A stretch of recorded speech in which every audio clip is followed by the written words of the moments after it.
5, 4, 3, 2, 1. What is going on, everyone? Welcome back to the Cylon, Johns, and Jills Network. I hope you're having a fantastic day. Today, we're going to be talking about Season 2, Episode 10, Pegasus, and what an episode it was. I feel like I say this every week, but this was a hard-hitting, very emotional episode, even for all of the actors on the set. We'll get into that later. But how are you doing, my friend, John St. Baptiste, our resident co-host and expert? Doing well. Thank you for asking, Johnny. Yes, I'm excited to talk about this episode. We had such a great time talking about it on Friday night. And, the Jills are, I think I said this before, they're getting pretty close to hitting the nail on a lot of things. So it's pretty exciting. We get to spend more of these podcasts talking about some behind the scenes stuff and less about speculation, which is kind of cool. Of course, there will be some speculations because, as you said, this episode is really hard-hitting. And, yeah, I'm stoked to talk about it. The fleet, we have more people out there, right? And this is a big deal. And we get this music, which is by the Psychedelic Furs. If anyone knows in the comments what the name of the damn song is, please tell us. Even I don't know. Yeah. And they try to, and this is the Music Man saying this, they try to throw you off the feel of what's really going to happen. And it lulls you into it. Like, at first, I was like, yeah, this can't be good. There are more people out there. Your Cylon radar is going off, of course. But then this music just keeps you talking, well, were they lovers in the past? Do they know each other? What the hell's going on here? And you kind of get lost in that and get lost in the tradition of the moment. And I think that's kind of beautiful here. And yeah, Michael Reimer, the director of the episode, he's directed a few, but he actually shot this one way different. If you notice, it's far clearer, it's very crisp, and just kind of wanted to go a complete different feel. One, because he just wanted to switch it up because they've been shooting the same way for so long, but two, it really fits this episode, and he was able to do it. What do you think about that, John? Yeah, well, I like how they shot this episode differently, especially the scenes on the Pegasus. You and I were talking about this in the pre-cast for a bit, and I have an old house. I try and keep it looking nice, but it's not as nice as some of the new houses that have been built in my neighborhood. And it's the same type of thing. Like, the way they shoot everything on the Pegasus is so crisp, and everything looks new. I mean, the Battlestar doesn't look like dumpy. Well, it doesn't look dumpy on the inside. It looks pretty dumpy on the outside compared to the Pegasus. But, it doesn't look dumpy. It just looks old and used and lived in and so forth. And I think that comes across really well, with the backgrounds. Also, if you notice, Kane doesn't let anybody sit on her CIC. Nope. And I guarantee you a documentary film crew wouldn't get in there either. She is definitely hardcore. The Jills think her straight evil. Do you think there's any more to her than that? I don't know. It's hard to tell, right? I think thus far it's been being kind of driven home to us that nobody in the show is really straight evil. We may come across characters that are like that. She may be one. But I think thus far we've been being shown that characters are all aspects of shades of gray. You hate her from the beginning. You really dislike her. But on the same note, I don't like a lot of her decisions that I've seen or heard alluded to. But I do kind of like her management techniques. That's just me. She kind of leaves no room for error. It's a good thing up until she gets to this extreme point, this sociopathic point that she's willing to go through, right? Well, if you remember correctly, in the beginning, Adama wanted to just keep the war going on. And it took Laura Roslin like convincing him, we've already lost the war. We need to keep what people we have left alive. And that was something that came up in the miniseries. Well, And see, so oh, I think maybe to an extent, uh, Admiral Kane, is what could have happened if there hadn't been a Laura Roslin. maybe I don't see him going so far No, as nor do I. shooting Sorry, I people. interrupted No, it's okay. I wouldn't say it goes so far to shooting people in the head, but to your point, this is why Adama gives up command so easily. He has respect, and something we were talking about. One thing that Edward James almost always does is if his character doesn't respect you in anything, since I think you said Miami Vice, John, that he will not look at you if he doesn't respect you. But he clearly respects Kane here. And mainly because of the stars and because she's a commander, but possibly because of other reasons. Can't confirm or deny that for you Jills and all you first time watchers to figure it out, or all you Johns and Jills out there. Screw it. That's a better way of putting it. And yeah, that's why Rosalind's able to be a little more aware because, to your point, this is kind of what Adama wanted until he sees the extreme she goes to. This, Adama's not opposed to this for the most part. Yeah, he I think they both went from the same starting point, and then maybe their personalities and backgrounds have led them to different places. Yeah, they went through different types of pressure cookers, right? Yeah, Exactly.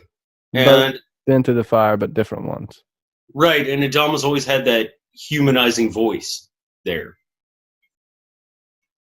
True. Even Ty, to an extent, definitely questions him a lot of times. It's a really good point. Jills have been killing it too, so y'all keep up with it, Jills. Let's see if we can segue slightly. Agreed.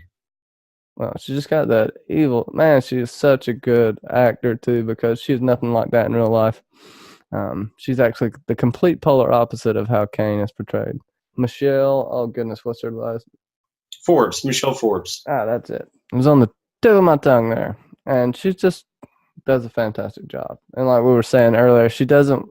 She was so afraid as hell of being a typecast after Star Trek.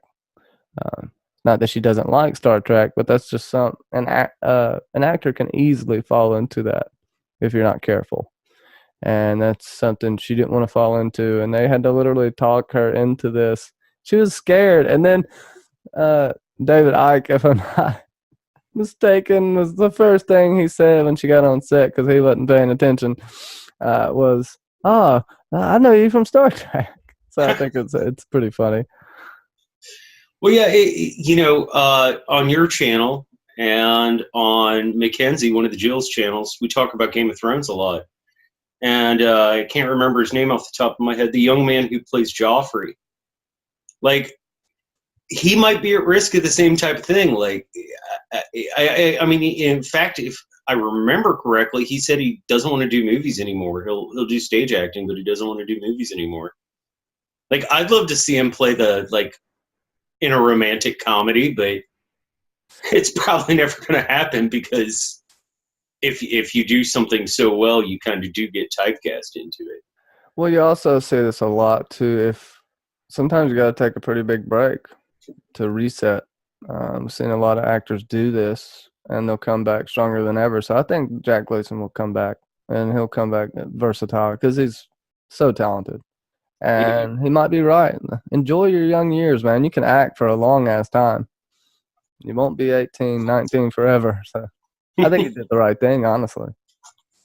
I would have did the same damn thing. Yeah, kind of step away from it. Yeah. Or do what Last of the Mohicans, and Gangs of New York. What's his freaking name? It's Daniel Day-Lewis. Yes, Daniel Day-Lewis. Do what Daniel Day-Lewis does, and retire after every film. Yeah. Then come out of retirement in 5 years to do something else. Yeah, Bill Murray doesn't talk to anyone. He just has an answering machine, and he'll return your call if he's interested. It's funny. I know Bill Murray has nothing to do with this. Just made me think of it. Stop doing your Starbucks promo ad. But let's talk I'm about. all jacked up on caffeine because of our hopeful sponsor, Starbucks. We're trying. Also, Scrubby Bubbles and Lefroy Scotch. Scrubbing bubbles. If They any do of the you have scrubbing. anybody else that you would like for us to hit up for money, please drop it in the comment section down below. Handmade by Bobby. We're waiting on that check in the mail. I'm joking. No, scrubbing bubbles. They do the scrubbing, so you don't have to. So no, I enjoy scrubbing bubbles. They really help, especially with back problems. You don't have to scrub as hard. No, let's get into a serious note here. I'm gonna have to put a little Baltar humping air. Ty and Fisk, right? So they covered this a little bit, but this was a really key scene here because he's drunk off moonshine. What happens when you get drunk, John? Especially people that don't get drunk that often. Oh, it's true serum, baby. It's true serum. That's the best time to ask. Actually, Look at him. He's having a fucking blast, man. He's like, this is the first time I've gotten to smile in like 3 months, bro. Come to think of it, I wonder because Ty's such a trooper when it comes to drinking. If he might have done this kind of intentionally, to get a little behind the scenes. Just a thought that just occurred to me when you brought that up. But yes, I think he did. Do what? I think he did. Expand. Yeah, I definitely think he did. Well, it's just as someone who may enjoy a cup or two more than most of my friends, I think in that type of situation, I generally have a conversational advantage about keeping my cards close to the chest. And I did, if you remember correctly, on Friday night's episode, give Graham Beckel the acting chops for this week. Normally, I wait until these podcasts to call that out, but I have to. This scene, you're convinced. Perfect. You're convinced. You're convinced that he's absolutely terrified of Admiral Kane, and then you're convinced that he's acting like it was a joke, but he totally can't play it off. I thought it was just really, really well done. Oh, I've seen this so many times, and I've been this guy before. Especially when I was younger. Get drunk as hell. You don't even remember it sometimes. Oh, I said that. But I think he remembers it. There's your little teaser. I think he remembers that conversation. But I would agree with you. I think Ty uses this. He is a master interrogator, and there are many different ways to get information out of people. You don't have to publicly interrogate. The person doesn't even know they are being interrogated. They don't have to know. And that's the beauty of this. I agree with you on that. Ty is smart to that level. A leader, not really, but a damn hell of a smart person. Especially when it comes to later in the same episode. I think maybe we've used the stick a little too much, and maybe it's time for the carrot. Yeah. And I think Ty is even realizing that when he's not really a carrot man for the most part. But we'll see, he can branch out. Hey, did Ty yell at anybody this episode? I don't think he fracking did. He got some weird looks this episode, but I don't think he I don't think he yelled at anyone. I can't remember if he yells at anyone next episode either. I think he does. I'm pretty sure he does. Yeah, Ty yelling, he's good at it, man. Yeah, he is. And a little bit too about the Pegasus, right? It's far bigger. It's newer than the Galactica. And if you're wondering why some of the rooms are a little smaller, it's because it's more streamlined. It's more technical. It's like comparing a brick cell phone, the Zach Morris cell phone, to one today. The Galactica was in the last war, and it's pretty much a relic. Doesn't mean it's not functional, but you have to kind of remember that going forward, because the Pegasus does have an advantage. And Adama here, trying to go get his boys back, right, was taking a big risk. Oh yeah, definitely. You know, the end of this episode's pretty intense. It wasn't my most dramatic season ending as a watcher, but and I'm talking about my behavior being dramatic, but it it definitely it's up there, man. It's pretty intense. I think probably got a couple things to go over before that, but yeah, Adama's just a freaking badass. He's like, hey, these are, you know, these are my men, and I'm going to stand up for them. Oh yeah, for sure. And then you have the brother sister combo getting separated from dad, right? Yeah. This is perfect. This is what you want to see. And you were making a point, I think, Friday, that maybe the CAG here was right to set Starbuck out. Did you say that, or is that someone else? I think I said morale-wise he was right, or maybe that was somebody else. I remember that being said. I'm sorry, I've had a crazy weekend at work. Oh, it's fine. It's fine. I kind of can see it, but this set Starbuck in motion to do what she always does and take care of shit her damn self. So, kind of had to happen, right? Yeah, it's interesting because she, I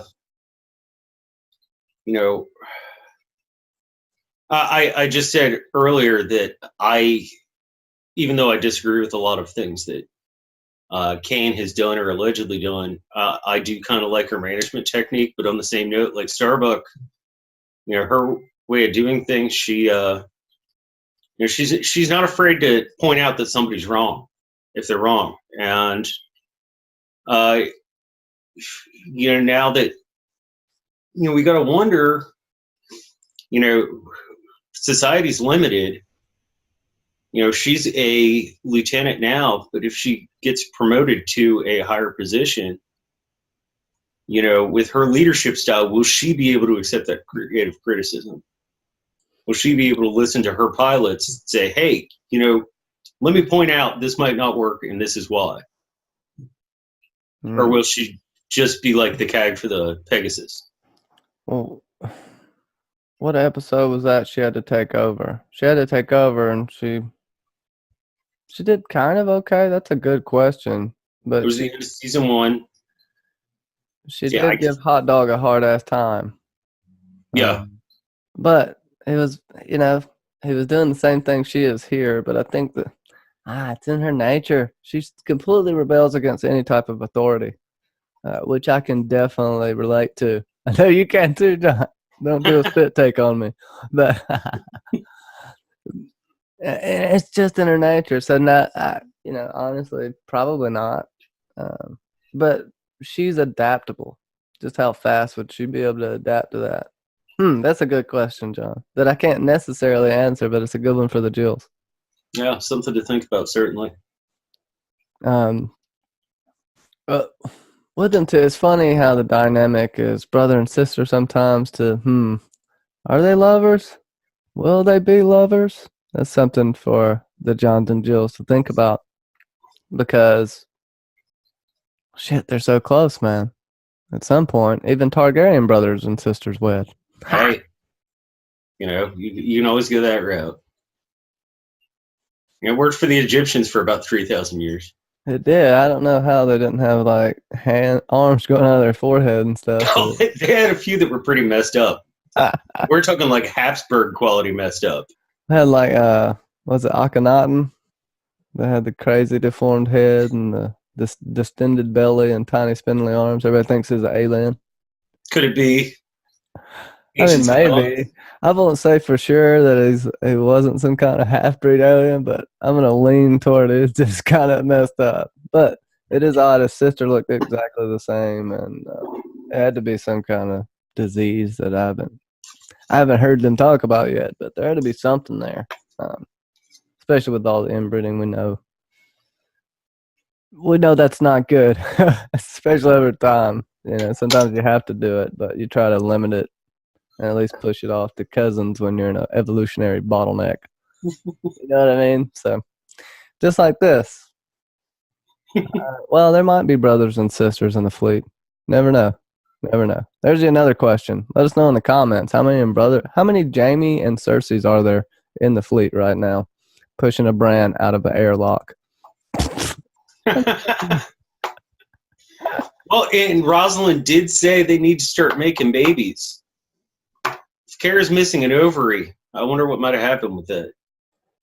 Just Pretty sure someone's walking around with it in a coin purse. Boom, boom. What else we got this episode? The Jills did so fantastic. There's a few shots here. You know, you got this feeling when everyone gets here, and you even have a little bit of Times Square type shot when they're getting off. Everybody hugs and is celebrating. Kara's having none of it. It's pretty funny because this is a joyous occasion, but damn, does it get shot down quick, man. Oh yeah, are we going to go ahead and talk about the elephant in the room, or you want to hold off on that for a minute or Which two? one? Throw out that elephant, man. Oh, the big blonde elephant in the room. Oh, what, that big person there?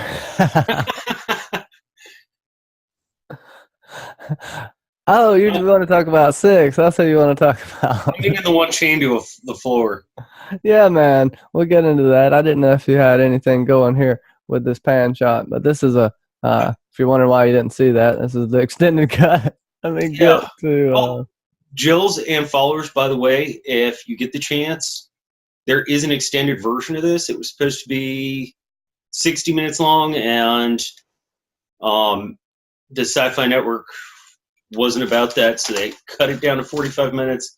I personally like the extended version a lot more. I intentionally didn't watch it for Friday night's episode because I didn't want to talk about some of the extended scenes, which I think makes it an even better episode. It does, and they had to cut it down from 90 minutes. But this. What would have been 90 with commercial breaks? Well, no. Well, yeah, they asked for a 90-minute slot. My bad. Right. Yeah, it's really good. And we get into the conundrum. The Jills want to know how many 6s there are. I would say, how many do you want there to be? And this is a good question. They picked up on her eating the apple. Maybe she has some sort of Eve characteristic. Maybe she has maybe even an Adam characteristic. You don't have to go. Yeah, just remember in this that you can interchange male and female, right? So it doesn't necessarily have to be, if it's a female, you have to think about female gods. Just throw that out maybe, because this world is more about equality, and I think if I can give them a hint, that'll show some in the lore as well. Not necessarily here. I'm not saying she's Adam. I'm just saying as far as eating of the fruit, kind of play with it in your mind and see where it pans out from here, because maybe it'll lead you somewhere. Everything has a symbol, and that's what I love about this show. And it happens with a lot of shows, but there's so much in this series that you can just have fun with and go off on tangents. That's why we have so much fun Friday nights. And I'm sorry for going off on a tangent myself right now. Leoben said it right there in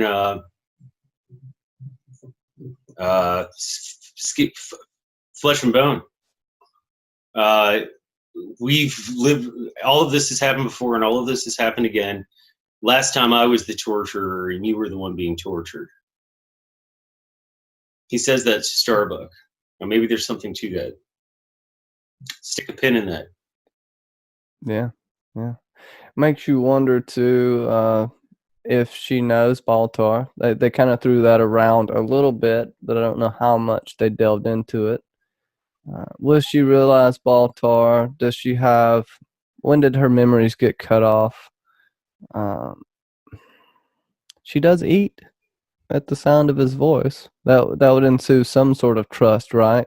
Whereas she would have no reason to trust anyone else. Seems like she's been completely abused. And they were actually fearful that the network would say something about how many bruises and cuts Six had on her in the scene, actually.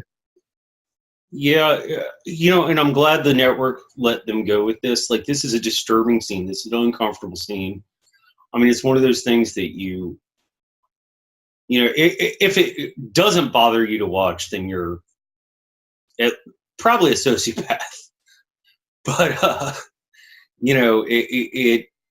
I think it was necessary, and I think sometimes good art makes you uncomfortable. It should make you uncomfortable. Everything's not fluffy rainbows. You want to sit there and talk about some of the great works in literature, like the uncomfortable things, the dark stuff is what you remember. And it's what really drives it home. And it drives home the quality as human beings, or Cylons, the darkness that some human beings or Cylons can have. If that makes any sense. No, it's a good point. Like, what makes you think we're better than any other species out there? Why do we hold ourselves in such high regards? Uh, it's a pertinent question to humankind. Yeah, you can say that evolutionary wise, it makes us feel like other things are inferior, therefore we can rise above them and keep going. But when you step back and look at it as a whole, humanity in itself is not empathetic, doesn't care. Individual people may be, but humanity as a whole is a tough thing.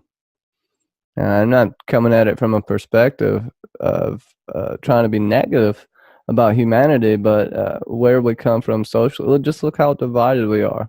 What we war over, what people do to their own brothers and sisters, and it's a hard thing.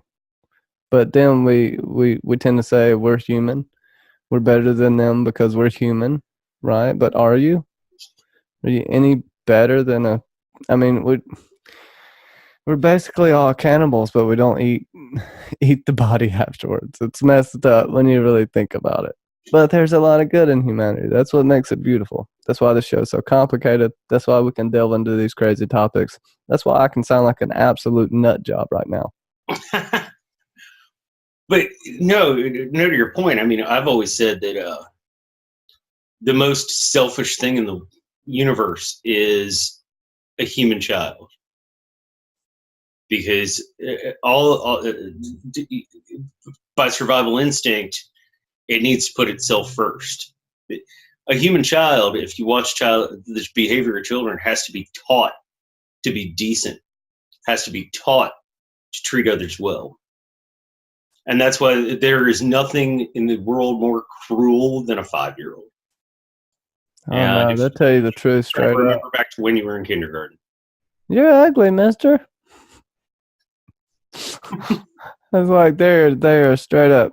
But if you want the truth about anything, for the most part, go to a child. They will tell you the damn truth. It'll be a hard truth sometimes, but if you want the real truth, ask a child. They don't know how to sugarcoat it yet. And if they do, that's a little finger in the making. Or a blind ball. Yeah, but they also don't get along. They don't know how to get along. They have to be taught that. They need to be taught kindness and friendship and love and sacrifice. You had this in your DNA already.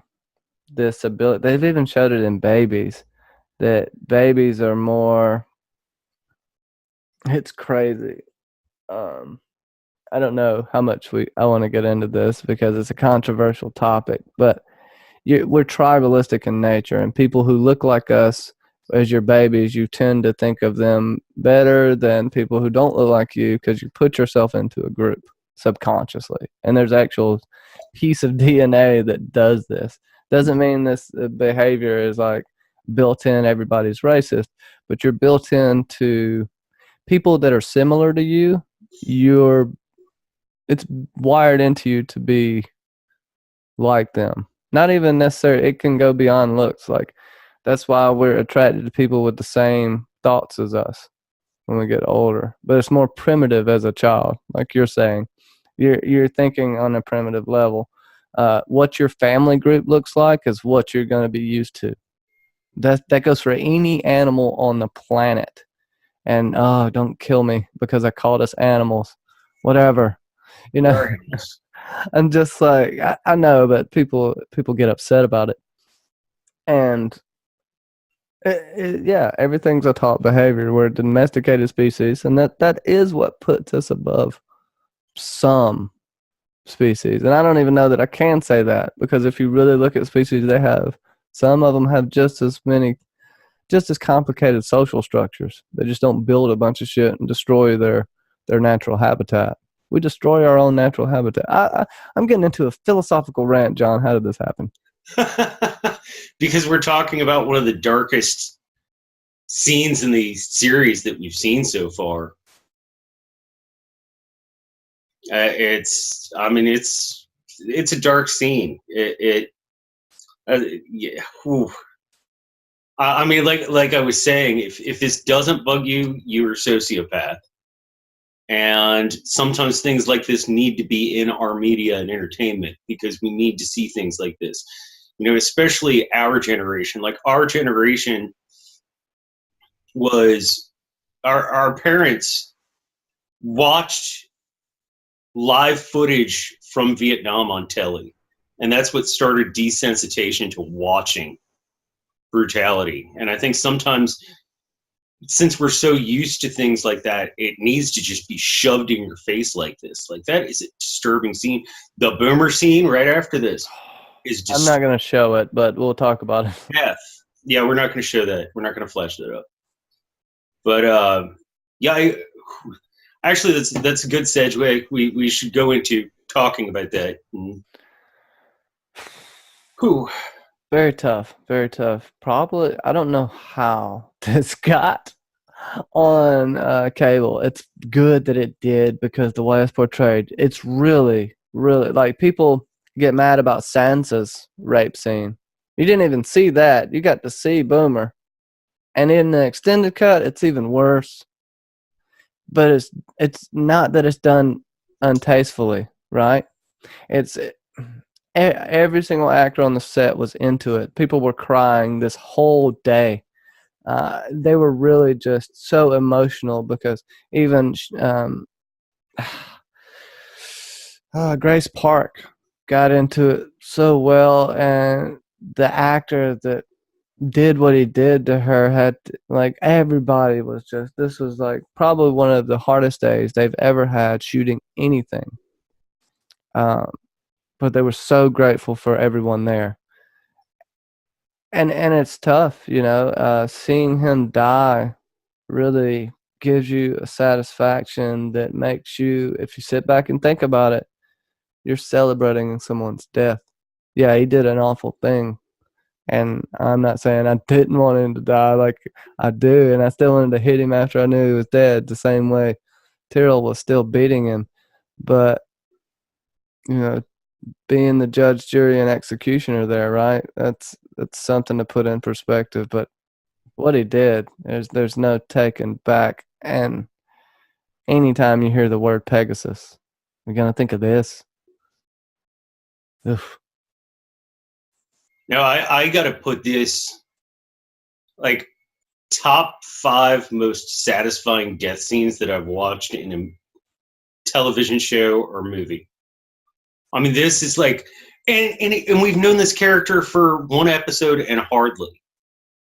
Yet this is a satisfying death scene. It's not like we've watched this character through a whole movie. It's not like we've watched this character through season upon season of a television show. Like, Yeah, and that's good telly right there. Like, if you really hate this person, that's good telly. Yeah, the intensity of that acting, man. I mean, you have to give it to him, and that guy will. It's something you have to live with, even though What's it's a Lieutenant mock Thorne? act. Fulvio Cesare? I'm looking it up right now. Yeah, and they said he's such a nice guy, and it was just like Ron and Dave are just. They didn't really know what to say, but besides, he is such a nice guy, and just how appreciative they were that everybody handled it with grace like they did. Even the people that the locker room talk beforehand when Tyrrell and Hilo decided, realized something was up. Everybody in there, they were crying in between takes. It was tough on everyone because you feel like you're complicit in it. Right. But it's a signifying moment that really gives clarity. It gives some empowerment, and it also gives you a different perspective. If you didn't have some sort of empathy for the Cylons before now, and you have to now, unless you're some kind of serial killer, right? And it goes beyond that. Just it's this base root level of evil. You know, it. What would you call it, John? That's like one of the roots of evil, right? It's almost as evil as you can get without, I guess, physically torturing and murdering someone. It's pretty bad. But you also have to remember they dehumanize this thing, they call it, as a Cylon. Well, It's, oh man, it's messed up, man. making it a thing is the theme. You know, I think you said it perfectly right there. Yeah, I don't even know what to say anymore. Other than it's not like you shouldn't watch it. But it's just so well done. You your emotions are high and you're ready to hit that guy. You're ready to hurt him. You're you're right there, and that's the key to good cinema. Yeah, To feel like you're part of it. And damn if you don't in this moment, for damn sure. absolutely. Johnny be Absolutely. a poet. No, I'm just kidding. Johnny does be a poet. Damn. um, yeah, what else we got in this crazy episode? I know it's super emotional. We've talked about it, many things. The Jills Yep. are getting really good with their analysis and even predictions. I can say that some of y'all are right for this next episode, right, John? Oh yeah, definitely. We do have some great predictions for this next episode. We end this episode right after that. The court martial gets denied and they're just going to be executed. And Adama whips out the guns and says, "Hey, I'm not going to stand for this shit."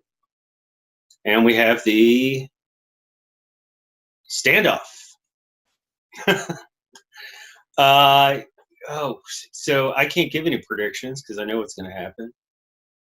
I can, however, give a teaser. It's my turn to go first, right? Yeah, go ahead, buddy. My teaser is, "Hey, Joe, where you going with that gun in your hand?" Joe could be going a few places, man. Uh, I would say, how many sixes are there? Maybe you'll find out. I'll also throw out there uh, the Starbuck can fit in a crevice very nicely without anybody finding out. You better look out, or Starbucks in your ass. And that's about all. That's like the biggest teaser and maybe the most detailed teaser I've ever given. So there you go, Bobby. Well played, sir. Well played. Also, another shout out to Handmade by Bobby. And what can we find you doing, John? And do you have any final thoughts on this episode? Anything you want the Jills to take into as far as watching the rest of the series? Well, my final thoughts on this episode personally went into a lot earlier and on Friday night.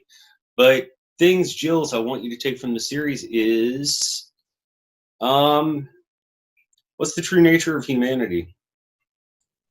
And John and I, they keep saying right at the beginning of the episode they have a plan. That would be Johnny and I.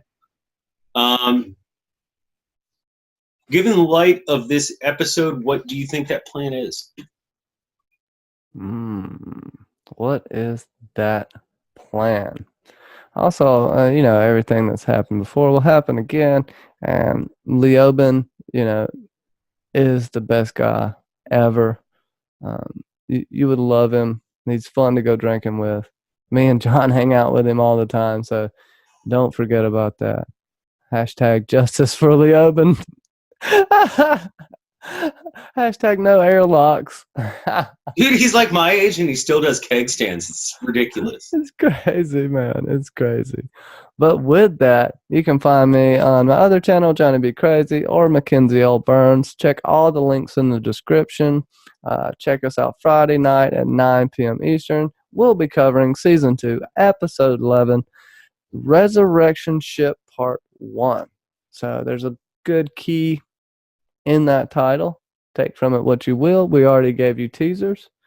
And, well, with that, thanks for watching the Cylon Johns and Jills. John? Things I have coming up. I've got my channel, John St. Baptiste. Music makes people come together. Put out playlists every week. We're getting back into midweek music Acre Candy, which will come up on Wednesdays. And right now I'm working on finishing up in time the translation of each season of Game of Thrones, which season 5 will probably have been put out by the time this podcast drops. So Sweet. I hope you're looking forward to that. This one took me a long time, but I'm really happy with it. And I don't even make fun of, well, I almost don't make fun of them. They're really good. I'll have them linked in the descriptions. I'll have the whole playlist there. You can check them out. They're very fun to listen to. Just chill back and think about Game of Thrones because it'll be here in no time. And also think about Battlestar Galactica. And if you haven't started watching, watch it. Do some binging. It's some fun binge TV. If you haven't seen that Portlandia episode, they get stuck in their home for a few days. So maybe don't binge past this point. Yeah. Yeah, I'll make sure you stop here and we'll be spoiler free, so we'll have fun talking about it like it's a new show. So with that, let's say our famous tagline. What do we say? So say we all. We all.